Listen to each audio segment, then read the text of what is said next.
Today on That's Based, we got a new COVID variant. We've got some updates on the DOGE cuts that never were or might be or kind of are. I don't know. We'll talk about it.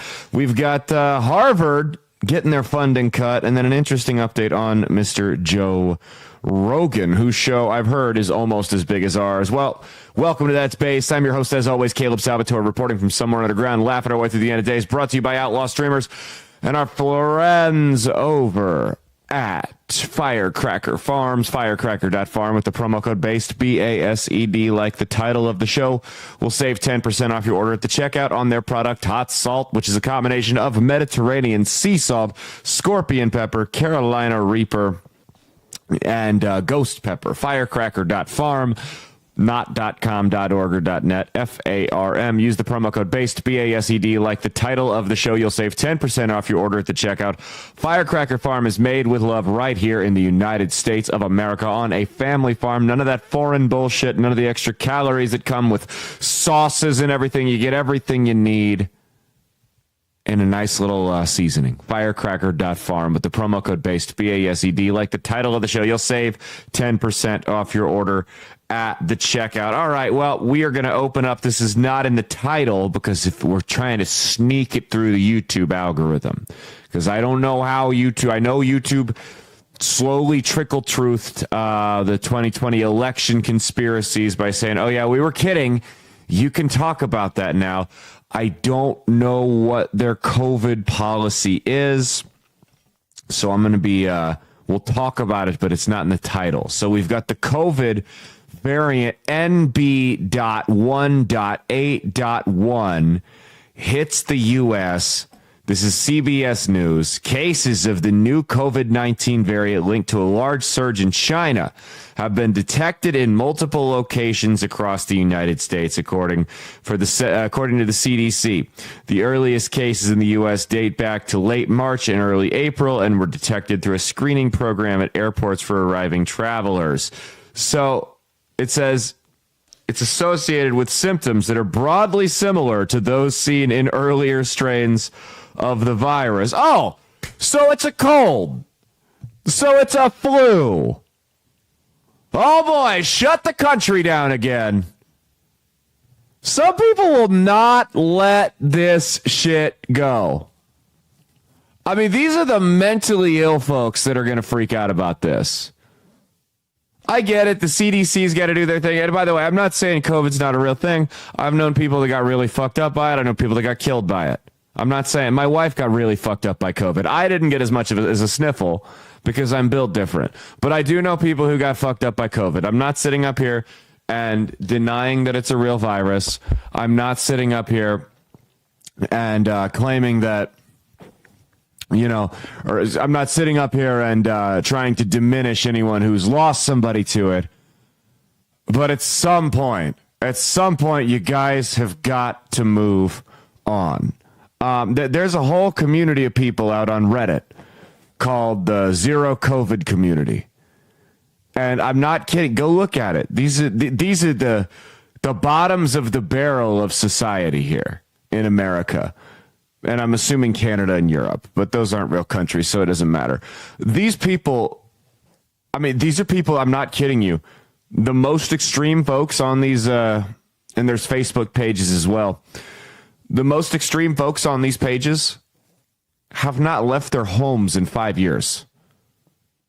They haven't had human contact. They haven't seen their family members outside of FaceTime in 5 years. They have their groceries. I don't even know what it's called. It's like Uber Eats, but for groceries. I've never once used it. I think Uber Eats is retarded.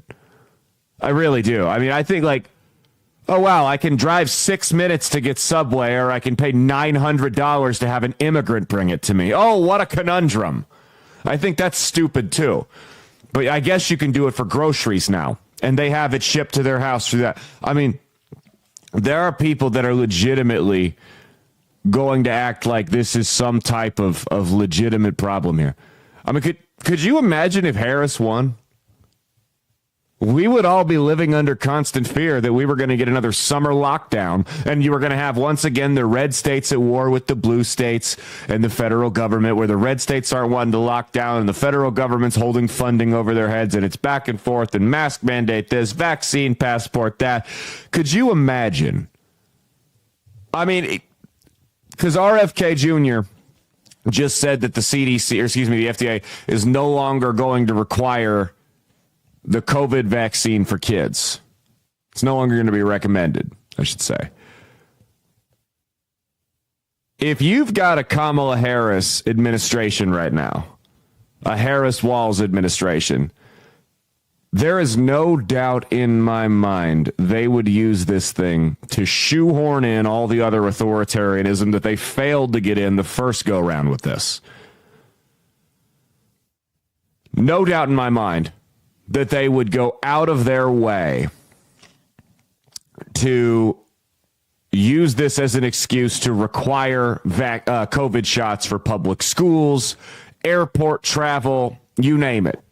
Nationwide mask mandates. They wouldn't go as far as a lockdown because they know that's our limit, and that might not end too fun for them. It at least wouldn't be worth the fight. But all the rest of it, they would usher that in a heartbeat, no doubt. It's just, I mean, the way COVID has been used by authoritarian psychopaths to get their way. And by the way, when I say authoritarian psychopaths, I'm not just talking about people in government. That's what I want to make clear. And I think that that's what some people forget about during the COVID hysteria was, of course, yes, you had people like Gavin Newsom, people like Gretchen Whitmer, people like Lindsey Hughes here in Omaha, if you want to get a little bit more local with it, that lost their fucking minds and got drunk with power during COVID. Yes, how could we forget about those people? Tampon Tim Walz, Coach Sandusky up in Minnesota. How could we forget those people? But what we also forget is how many people in the micro element of it, in just our day-to-day lives, got a little drunk on the power.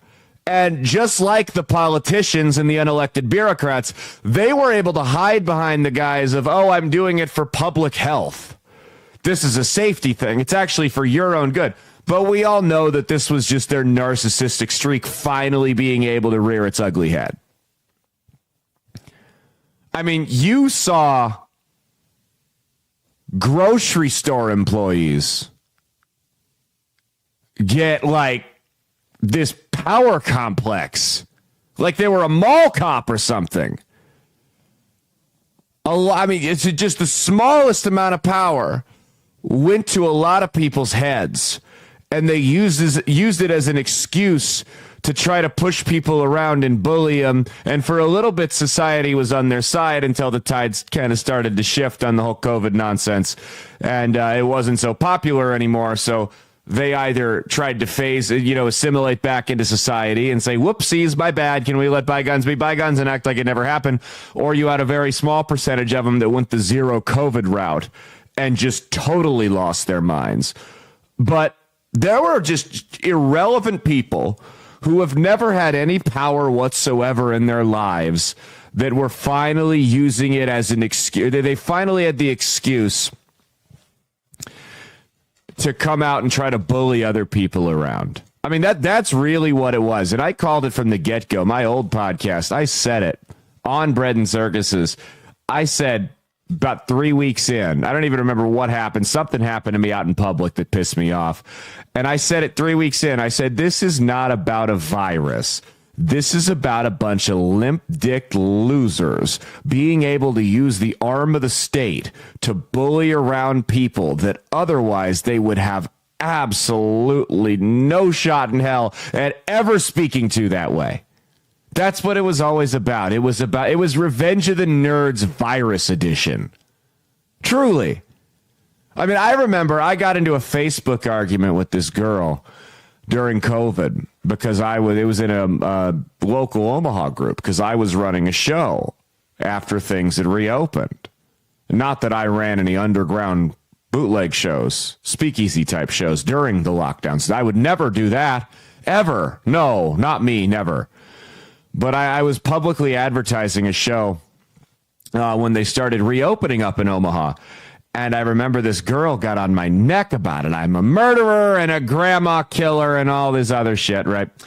By the way, they would be more than happy, these people, to throw your grandma in a concentration camp and shoot her in the back of the head if they found out she voted for Trump. So it's not even in good faith when they try, because that was the other thing, is they tried to act like they gave a shit about the old people that 6 months ago they were talking about were the scourge of humanity because they were going to vote for Trump or some shit like that. But I got into this argument with this girl, and I remember she kept saying to me, as a healthcare worker, as a healthcare worker, as a healthcare worker, as a healthcare worker, which, side note, is the most annoying thing in the world. When somebody keeps arguing, it's that appeal to authority fallacy and starting their arguments off with as a blank. It drives me nuts because very rarely are these people actually qualified, or whatever they're referring to themselves as. Does it actually qualify them as an expert? It's almost always embellished, right? So she keeps saying as a healthcare worker. So I finally go, okay, what do you do in the medical industry? Because that's a big industry. Are you like the head of a virology clinic?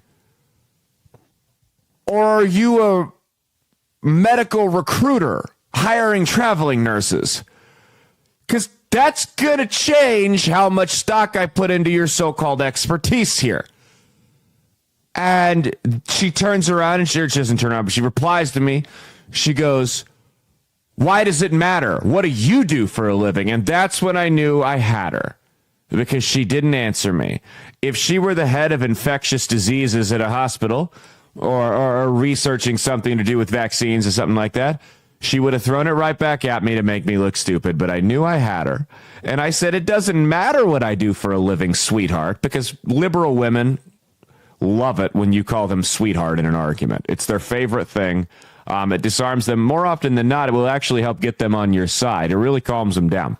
But I said, it doesn't matter what I do for a living, sweetheart. I'm not the one toting my job around as if it makes me some type of expert on the subject matter. So I'll ask again, what do you do in the healthcare industry? And that's when she told me, I clean the beds after patients leave. Which I'm not knocking. We need people to do that job. But let's be honest, that really doesn't make you qualified to speak on on public health policies like masks and lockdowns, which is what the subject matter was about, because we never required masks at our shows. So I replied to her, and this really got her on my side. I said, oh, well, that changes everything. I guess I'm wrong. Anyways, I'm off to go get my investment advice from the janitor at Edward Jones. That really got her on my side with that. No, what I'm saying here, the point I'm trying to make is we gave a bunch of people who have never had any power whatsoever in their lives the smallest taste of it. And the smallest taste of feeling like an expert and feeling like they can boss us around. And when some of us fought back and we pushed against the draconian measures, they didn't know how to respond, and they freaked out and they got ugly and nasty. And they asked us to let bygones be bygones, and some of us did and some of us didn't. I think it really depends, honestly, on, like, because here's the thing. There's a difference between vengeance and justice, right? Vengeance would be, I mean, I'm not even going to, like, vengeance would be, oh, you jerked us around on these COVID policies, so I'm going to find out your job and I'm going to call them up and say, hey, you were at the bar saying the N-word in the company uniform and try to get you fired. That would be vengeance. That's not cool. Justice would be, hey, if you were one of the lunatics that made people have to say goodbye to their dying grandparents via FaceTime, we're not going to just let you assimilate back into society without admitting you were wrong and actually making amends for it. You don't get to just slip through the cracks. That would be justice. And I think we confuse those sometimes. I know our audience, there's a lot of Christians in the audience, and I know forgiveness is an important tenet of what we're taught, and I agree with that. As hard as it may be for me sometimes, I agree with it wholeheartedly. But forgiveness doesn't come without penance. That's what people have to remember. God forgives us for our sins if we really feel sorry for them. If we really feel bad about what we did, and we go out of our way to make penance, God will forgive us for our sins. We don't have to forgive these people that acted like authoritarian, Hitlerian lunatics during COVID that would have been more than happy to have the National Guard strip you from your home, shoot your dogs in the back of in the back of the head, and then force a vaccine into you. We don't have to just forgive those people if they don't feel bad about the way they behaved. Because that's the thing. These people that are saying, oh, let's just let bygones be bygones with the COVID thing. They don't actually, it's just like with the woke stuff. They don't actually feel like they got the issue wrong for the most part. They're just upset that the societal narrative is turned and they can no longer act, it's no longer socially acceptable for them to act like crazy people anymore. That's the only thing they're upset about. If it were up to them, we'd still be pushing the lockdowns because it gives them that semblance of power that they've never felt before. But now they realize that power's slipping away, and it's, oh, hold on, no, never, we were wrong. Forgive us, please. They haven't done anything. They haven't changed their behaviors. They've moved on to the next issue to be authoritarian about. For the longest time, it was speech. After COVID started wearing up, that's when you saw the cancel culture stuff start to really rev up again.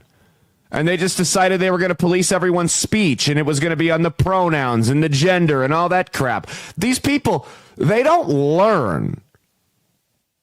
Actually apologizing and feeling remorseful for your bad actions requires a change, or at least an attempted change in the behavior. They have no intent to change the way they behave toward us. They still view us with disdain. They just know that's not a popular way to combat us with anymore. So I will be taking this COVID variant just as seriously as I took the last 20, which is not caring about it at all. I was directly exposed to COVID more times than I can count. Several times by my own wife. Not once did I get as much as a sniffle.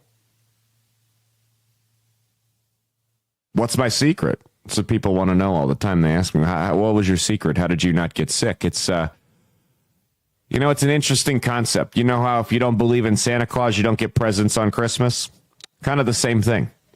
All right, let's go to the next one here. The DOGE cuts. Congress is... So we had the Elon Musk came in and they gutted USAID and all these other institutions, fell short of the Pentagon, which I was upset about, but they gutted USAID, and it was a start. It was the closest thing that we've seen in my lifetime to real reform in terms of cutting government waste. And I don't like the word fraud, because when you use the word fraud, that means there was a perpetrator and the perpetrator should be arrested, but we're yet to see that. So I don't like the word fraud.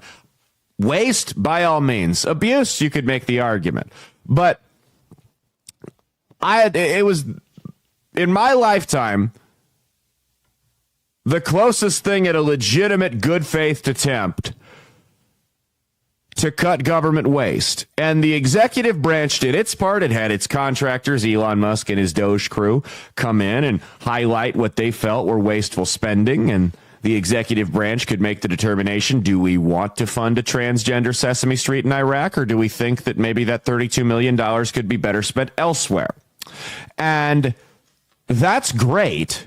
The same way that Trump actually deciding to enforce the immigration policies are great. But the problem here lies in life after Trump. LAT. Life after Trump. LAT, we're going to call it. And the problem with LAT is if these things don't get codified by Congress 3 years from now, 4 years from now, 8 years from now, when we have a Democrat president, it may as well have been like they never happened. Because the next president can come in and undo all of these things the same way Trump did. They'll undo his undoings. Now, you would think, like I said on the Saturday Big Show when I was talking about the spending cuts that needed to come with Trump's big, beautiful bill, which I supported, by the way. Jesus Christ, some of you guys.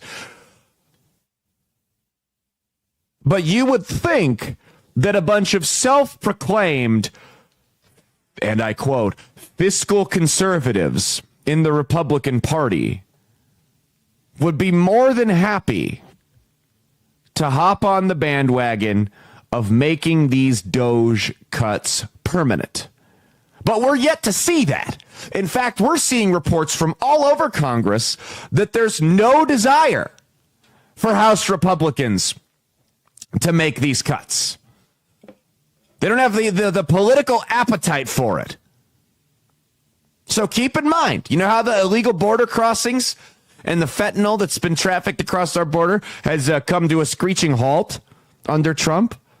If they don't go and codify that, and if they don't go and codify the $70,000 to a drag show in Argentina being cut from the spending, that stuff all comes back the second we get President Newsom or AOC. And I hate to break it to you, I know Newsom's trying to portray himself as this centrist moderate. He's not.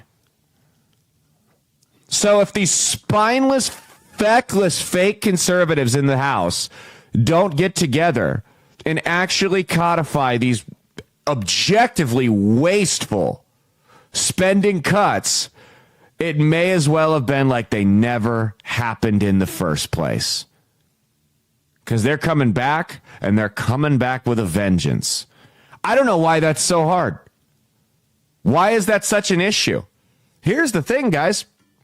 If you look, there's 3 poll numbers that are real. They really tell a lot. 3 metrics: the direction of the country, congressional approval, and 2026 midterms generic House vote.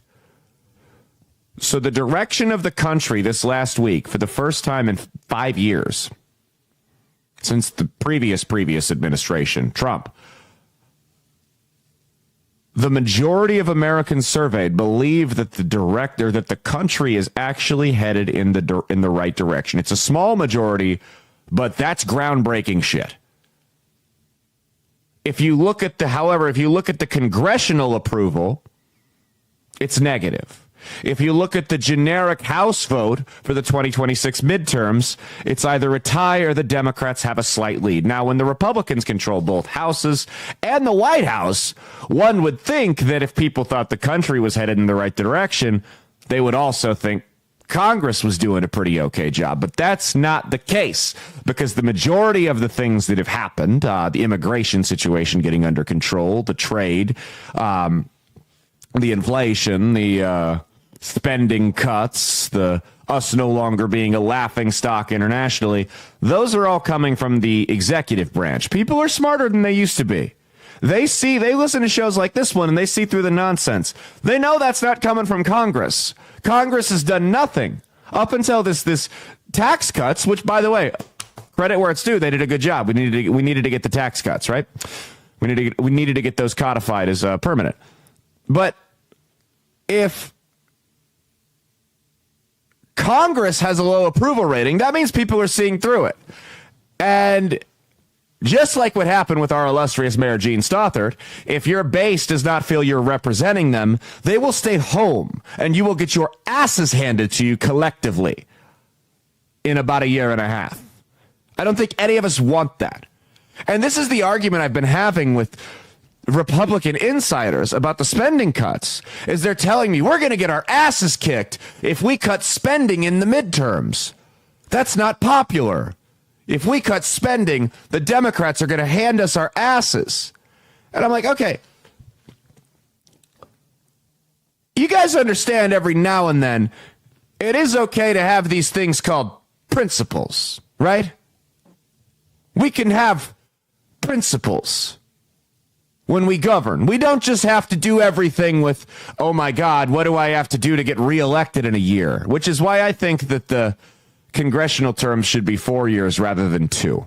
So these guys can actually get some shit done rather than having to worry about how am I going to answer to my constituents in a year. But sometimes it does help if we govern with principles. Because without those, we're soulless, mindless robots. We might as well just be a one-party state. Because that's the thing, is where does this stop? If we're not going to do things, if we're not going to follow along with party principles that we know the base who put us into office want, like tax cuts, like spending cuts, because we're worried that it might not be all that popular with a bunch of limp-dicked moderates a year from now, where does it stop? What if all of a sudden, and I've asked this question to multiple people now that have made this argument that we can only do what's popular because we need to save the party in the midterms. Hey, look, we're only doing what's popular right now. We're not codifying anything that might be a little bit risky right now in Congress, and we're already losing. So you might as well just go for broke, because it looks to me like if this stuff really is as popular as you're saying it is, and we're still losing, we got a real small time frame, like a year, to get our agenda through until we're fucked and the Democrats have the House and we're just going to have to sit there and be lame duck for the next 2 years. Gridlock. But where does it stop? Like, let's say that all of a sudden, let's say a couple months ago and all the deportations of the gang members and rapists were going on and the media was really running its propaganda campaign. Let's say that propaganda campaign worked. Let's say that all of a sudden the national opinion shifted on immigration and people thought it was the most inhumane, draconian, borderline fascist shit they'd ever seen in this country. And they were against it. And it was like 55-45. People really didn't like deportation. 60-40. Would you guys let MS-13 stay here? And everyone I've asked that question to has not given me a straight answer because they know it will expose them as an unprincipled hack. So while I agree not every hill is the hill we need to die on, I personally believe that not bankrupting the country on another $20 trillion in debt is a pretty good hill to die on. If we can codify some spending cuts and then lose the House but keep the Senate or vice versa, it doesn't matter. But hold it up in gridlock so the Democrats can't undo it, I think we'll be good. That's a win in my book. I told you guys most of Trump's more ambitious agenda, like the tax cuts and everything else, we're going to have to get done in the first 2 years anyway, because the Democrats were going to come roaring back and at least take back the House. I told you that. I don't have expectations for anything beyond 2026 from this administration. I think they need to get the shit done now and then let the gun smoke settle, figuratively, and let the policies chill and work themselves out for the last 2 years.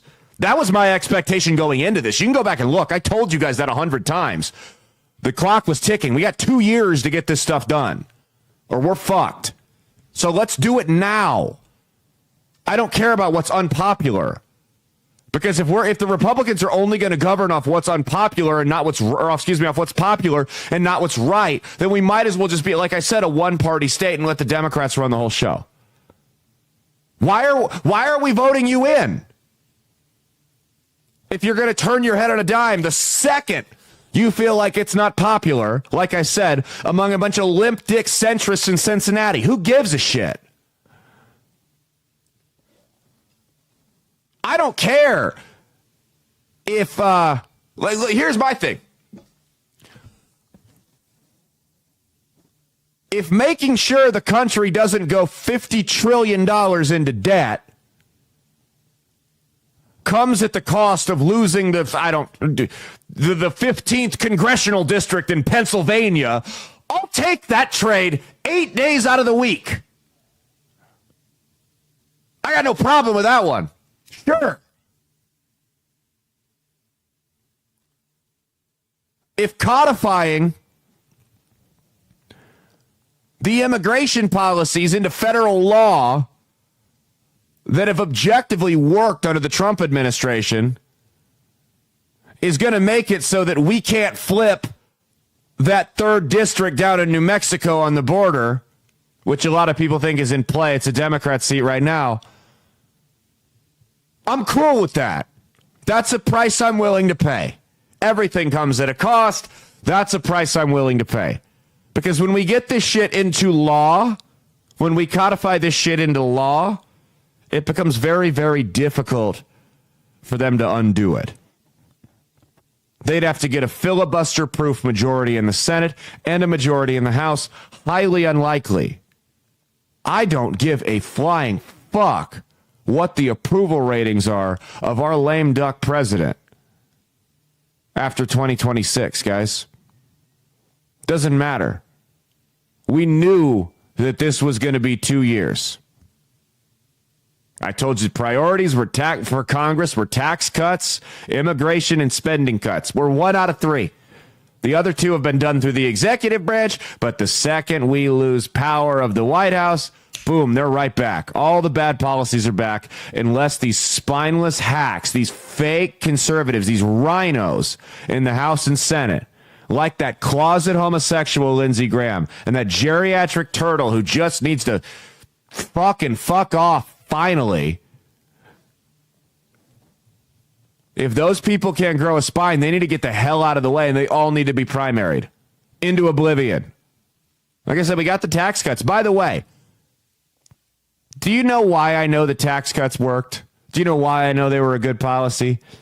Because Biden and the Democrats had the White House, had the House, and had the Senate for the first 2 years of Biden's term. And they didn't even try to get rid of them because they worked.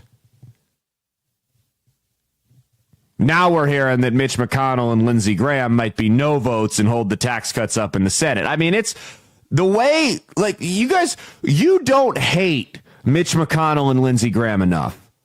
The way these guys have played games with your livelihood. Dude, like, if Mitch McConnell and Lindsey Graham hold up the Trump tax cuts becoming permanent, I mean, those people need to be tried for treason at this point with the way they've played games with us. When it comes to shipping your kids off to war, when it comes to taking money out of your pocket, when it comes to all these draconian authoritarian pieces of law that they've thrown at us, wasting taxpayer funds. Those people hate you. You might as well hate them.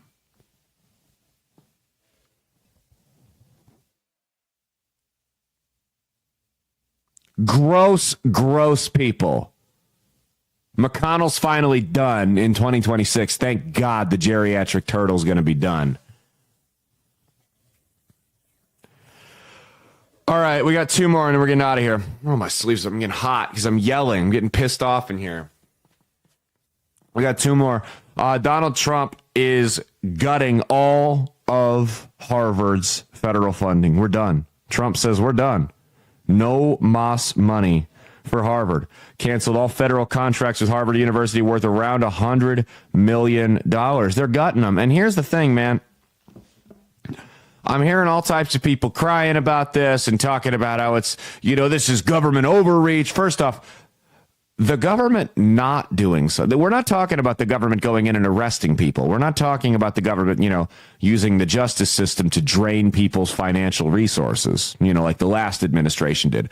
That would be an example of government overreach. The government saying, hey, we're not going to spend this money anymore is not overreach. It's the opposite. Overreach is when the government does too much or, overreaches. Right now, we're watching government pull back. That's not the same thing. Critics of this are claiming it's political. You're damn right it's political. Harvard has decided for a long time that they're going to have a political bias in their classroom. Harvard has decided for at least the last several years that students can walk around on campus with swastika signs and talk about gassing the Jews and harass Jewish students in the name of freeing Palestine, a country that would throw them off a fucking roof if they even dreamt of setting foot in it. Maybe we should ship them over there. That's what Harvard's done. So no, I don't think it's too far out of the question to suggest that maybe an institution that has blatant political bias in the classroom and allows the discrimination against students based on their religion due to a conflict halfway around the world gets stripped of its federal funding. I don't think that's out of the. I don't think that's unreasonable. I don't think my taxpayer dollars should pay for an institution that is platforming that. How about you teach them fucking math and business and English and whatever it is they learned at Harvard? I don't know. I dropped out after 2 semesters at Harvard. I don't really know what all they got going on. I'm kidding. I don't really know what all they got going on over there. But I don't think it's out of the question that maybe if an institution wants federal funding and wants to get federal contracts, they shouldn't just teach blatant anti-Americanism. That could be a good start. Hey, how about you just don't, if you want to get money from the United States federal government, maybe you just don't churn out a bunch of students that hate the United States. There's an idea. And you guys know I'm not the biggest supporter of Israel, but what's going on at some of these Ivy League campuses is disgusting. Just because I don't support Israel doesn't mean I think it should be right for people to walk around in keffiyehs. Again, but the LGBTQ 4KHD TV community is many of these people that would be lynched if they headed over to these countries, stoned to death. I think it's pretty gross that these people walk around in Palestinian headgarb and terrorize Jewish students for no reason other than the fact they're Jewish. I think it's ridiculous that these student-led protests hijack faculty buildings for multiple days at a time and nobody does anything, and they want us to pay for that crap. They want you to pay for these kids. You guys go to work. Maybe some of you went to college. Maybe some of you didn't. Maybe some of you graduated. Maybe some of you dropped out. They want you guys to go to work and give a quarter of your paycheck to the U.S. federal government so they can take that money and give it to Harvard so that Harvard can then turn around, set these young minds in the classroom, and let the professors tell them about how evil you are because you're a heterosexual male or a straight white Christian woman. Harvard thinks it's okay. Harvard thinks that you should be forced at the threat of criminal prosecution if you don't pay to pay for them to teach people to hate you. How retarded is that? They don't see anything wrong with that. I'll debate this till I'm blue in the face. You're teaching CCP, anti-American, BLM propaganda in half of your classes. And the other half of the students that aren't at class are going around terrorizing kids because their last name ends in Stein or Berg. Yeah, no, not a penny from us. If you can't stand on your own, if you want to run your own little liberal hellhole racist university, by all means, do it on your own fucking dime. And the worst part is, while these kids are allowed to go and terrorize people for being Jewish, could you imagine if somebody tried to start a club that went around at Harvard, a student club that went around talking about how gay people are going to hell? Or went around preaching pro-life ideology. Could you imagine? They'd shut that down in an instant. And listen, I'm well aware that Jews overwhelmingly vote Democrat. This isn't about, because that's the critique I see of this. Anytime I point this out, they're like, oh, you guys are, you stupid conservative. They call me MAGA. I'm not MAGA. You stupid MAGAs. You don't even realize that the Jews vote 80% Democrat. Yeah, it's not about who people vote for. As it turns out, I'm actually able to stick up for the rights of people that may or may not agree with me politically, because I'm able to call a spade and point out an injustice when I see it. Democrats aren't able to do that because they've been indoctrinated to dehumanize anyone who disagrees with them. Anyone who disagrees with them is lesser than them and therefore not worthy of defending. I don't care that Jewish people don't largely vote the same way I do. Keep acting the way you are, and they will soon, though. But I don't care if they do or they don't. I don't think they should be racially discriminated against on a college campus that is receiving my money to pay its bills. I'm unreasonable, though. I'm an extremist. That's what I've been told. All right, last up. We wanted to talk about this one on the Saturday Big Show. We didn't have time to. We went over. We're trying to keep every show under 2 hours. Sometimes it works. Sometimes it doesn't. Sometimes we almost get it. And then sometimes we go way over. But I wanted to talk about, so Joe Rogan had Wesley Huff on his show a couple of months ago. If you haven't listened to it, you should. Wesley Huff is a Christian apologist. And a Christian apologist is not what it sounds like. It's someone who goes and they make the logical argument for the resurrection of Jesus Christ. They're not a pastor. They're not a priest. They don't talk about, and by the way, there's plenty of room for people that want to talk about faith and preach to the choir. What a Christian apologist does, or apologetic, what a Christian apologetic does is they will go out and they will make the case to people like myself that need to hear a little bit more of the rational side of the argument, because there is one. It's not all just based in faith and fairy tales. Christianity, if you look into like the resurrection of Jesus Christ, there is a lot of solid evidence for it. And people don't understand that.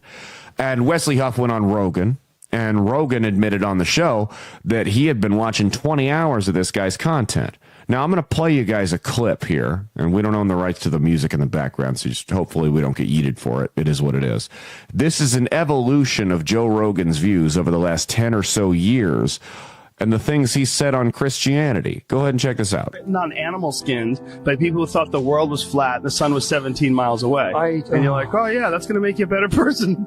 Reality is we're talking about myths, and we're talking about people that believe those myths so much that they won't let people get married because it goes against their myth. I mean, if there is some all-knowing entity that is controlling everything and is filled with love and has a grand plan for the universe, they have yet to show themselves. So this is all just a concept and an idea with no basis in fact. And as we have found more facts about the nature of reality and the world itself, it seems more and more preposterous with every day. I mean, because Christianity, at the end of the day, with no proof, everything is mythology. If you have some proof that there was a God, that this God had one son, and he made this son come down and get the beat out of him and nailed to a board so that we could all have no sin. Can you show me some studies? Do you have a box of evidence that you can pull out and we can examine all the different pieces that points to the undeniable conclusion that that's true? Because if you don't, then it's a myth. Do you think there's a real Jesus? Mm-hmm. Definitely? Absolutely. 1000%. What makes you convinced? My faith. I mean, that's a good answer.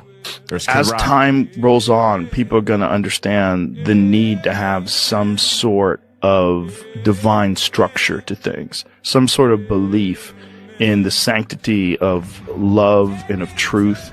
And a lot of that comes from religion. A lot of people's moral compass and the guidelines that they've used to follow to live a just and righteous life has come from religion.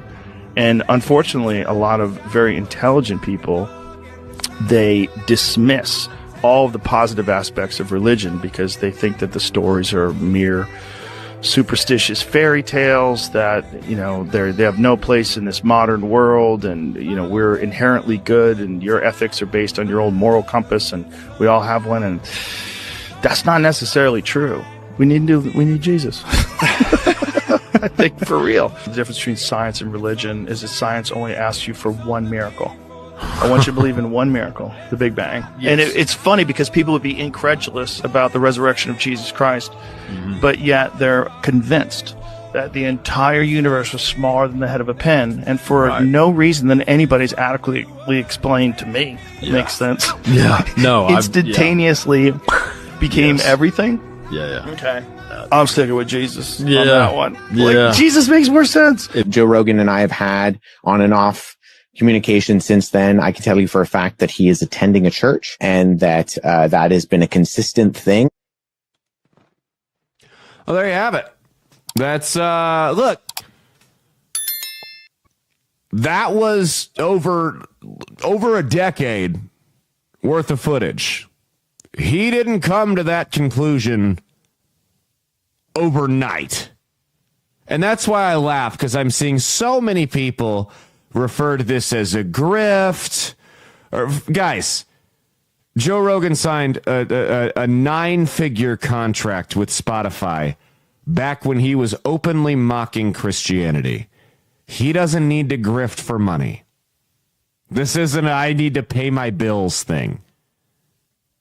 This is the case of a guy who has a naturally curious mind and surrounded himself with a lot of people who were critical of religion, people smarter than him, scientists, whatever, right?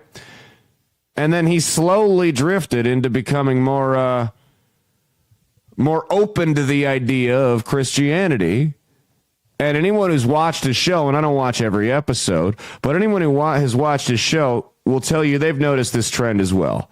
With the way he's talked about God has slowly changed over time, which is why I don't believe it was a grift.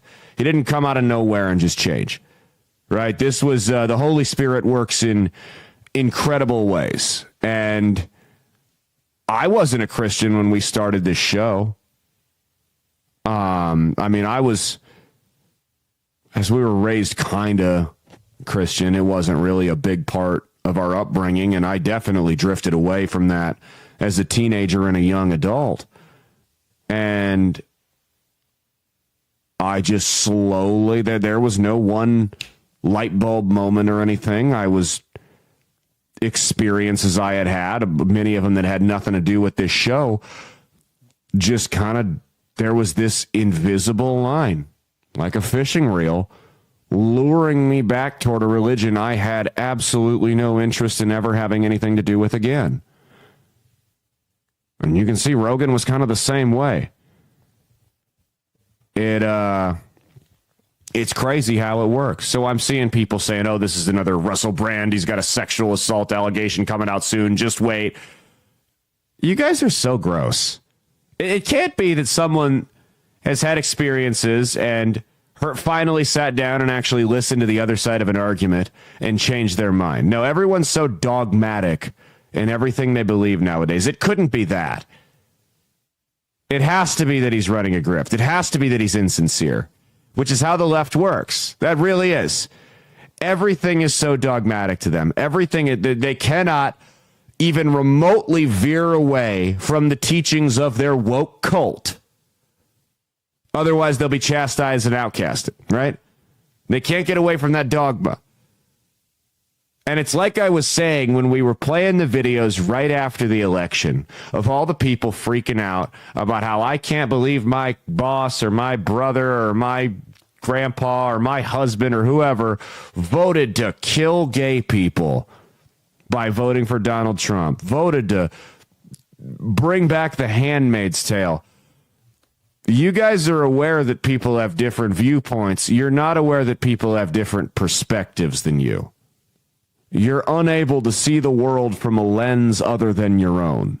So when someone like Rogan slowly drifts toward a religion that you disagree, or any ideology for that matter, that you disagree with, it can't be that he's been presented with new information and changed his mind, because the dogma of the woke leftist cult tells you that there is no new information. Our information is the only information. This is what you must go with. No.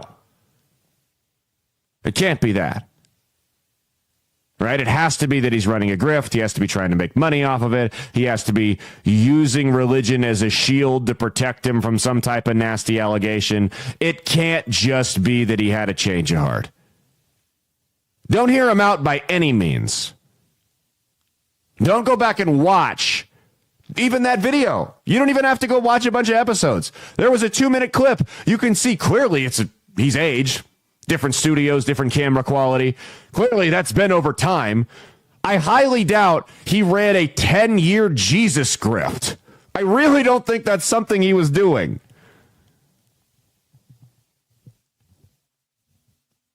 Like I said, he was doing fine without religion. If anything, this will isolate him from people like you guys that were listening to the show that think religion is a bunch of hogwash. So if anything, this will lose him listeners. It'll probably break even. Here's what I'll say about this, though. People underestimate. If this is true, this is a big get for Christianity. People underestimate the amount of sway that Joe Rogan has with young men in America. If Joe Rogan is on Team Jesus, this is like Miami Heat signing LeBron James, Tampa Bay Buccaneers signing Tom Brady level free agent acquisition here. And it's like I said, the Holy Spirit works in interesting ways. And I think you've got millions of young men that listen to him that are maybe spiritually lost. And while I don't think Joe's going to get on the podcast and preach from the pulpit, he might make little comments from here and there. I think you may see a shift in the type of guests he brings onto the show. Maybe people like a Cliff Connectley, people like a Tim Tebow. Maybe Wesley Huff could come back on. That could maybe sway some of those young men as well. You could see a real renaissance for Christianity.